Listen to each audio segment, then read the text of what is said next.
सारी बहना ने हाथ जोड़कर राम राम। मैं युवा अपने कार्तिक मास के स्नान का महत्व और सास बहू की कार्तिक मास की कथा सुनाऊँ। पसंद आवे तो लाइक करियो, शेयर करियो, सब्सक्राइब करियो और कमेंट करके ज़रूर बताइए। बहुत समय पहले एक गांव में एक सास बहू रहती थी।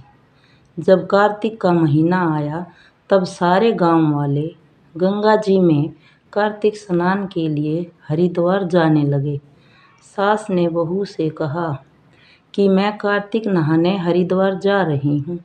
तब बहू बोली, सासू जी मैं भी आपके साथ चलूँगी और कार्तिक स्नान करूँगी। सास ने बहू से कहा, अभी तो तुम बहुत छोटी हो, अभी तुम्हारी उम्र नहीं हुई है। अभी मुझे कार्तिक नहाने दो, तुम फिर कभी चली जाना।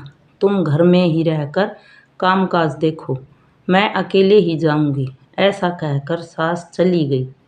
तब बहू कुम्हार के पास गई और उससे 33 मिट्टी के कुंडे खरीद लाई और रोज एक कुंडे में पानी भरकर रखती। वो रोज रात को एक कुंडे में पानी भरकर रखती और सुबह सुबह उठकर उस जल से नहाती और कहती, सास नहाए उंडे बैठ, बहू नहाए कुंडे बैठ। हर हर गंगा मन चंगा। तो कटौती में गंगा ऐसा कहते ही गंगा जी की जलधारा बहू के कुंडे में आ जाती। बहू नहाकर उस कुंडे को उल्टा रख देती। जब सास हरिद्वार में गंगा नहा रही थी तो सासू की नथ गंगा जी में गिर गई और जब बहू नहाने लगी और बोली, हे गंगा मैया, आपकी जलधारा मेरे इस कुंडे में आ जाए, और बोली, सासू नहाए उंडे बैठ, मैं नहाऊं कुंडे बैठ। इतने में गंगा जी की धारा बहू के कुंडे में आ गई। गंगा जी की जलधारा के साथ उसकी सास की नथ भी उस कुंडे में आ गई। बहू नथ देखकर पहचान गई और बोली, ये तो मेरी सास की नथ है। कार्तिक मास का महीना समाप्त हुआ। तब सास सभी गांव वालों सहित हरिद्वार से वापिस आए। तब बहू सास को लेने गई। जाते समय सास की नथ पहन कर गई। जब सास ने बहू को अपनी नथ पहने हुए देखा तो कहा, ये तो मेरी नथ है, तुम्हारे पास कहाँ से आई? तब बहू बोली, सासू जी आप नहाए उंडे बैठ, मैं नहाई कुंडे बैठ। मैंने नहाते समय हर दिन दामोदर जी का नाम लिया तो रोज गंगा मैया की जलधारा मेरे कुंडे में आती। आपकी नथ भी मुझे धार के साथ कुंडे में मिली। सास बोली, मुझे ब्राह्मण भोजन करवाना है। तो बहू ने कहा, अगर आप 4 ब्राह्मण को भोजन कराओ तो मेरे लिए भी 2 ब्राह्मण को और बुला लेना, मैंने भी कार्तिक स्नान किया है। तब सास ने कहा, तुमने कहाँ से कार्तिक स्नान किया है?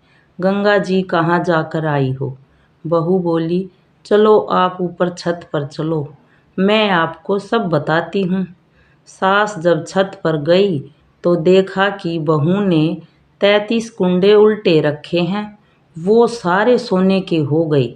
बहू बोली, मैं रोज एक कुंडा भरकर रखती थी और सुबह सुबह उठकर नहाती और कुंडा उल्टा करके रख देती।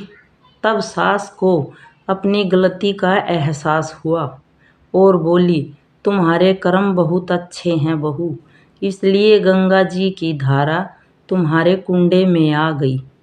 इसलिए सारे कुंडे सोने के बन गए। मेरे मन में अहंकार था, मैंने ऊपरी मन से गंगा स्नान किया, इसलिए मुझे कुछ नहीं मिला।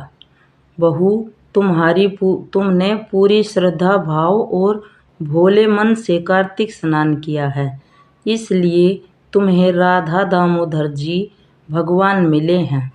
हे गंगा मैया, जैसे उस बहू के घर तुम्हारी जलधारा आई वैसे हमारे भी घर आना। हे कार्तिक महाराज, जैसे उस बहू के ऊपर कृपा की, वैसे ही कृपा इस कहानी को कहने वाले और सुनने वालों पर करना। मैं जय गंगा मैया की। इसलिए हे गंगा मैया, हमारे घर भी आना और सभी बहन भाइयों के घर आना। जय गंगा मैया की।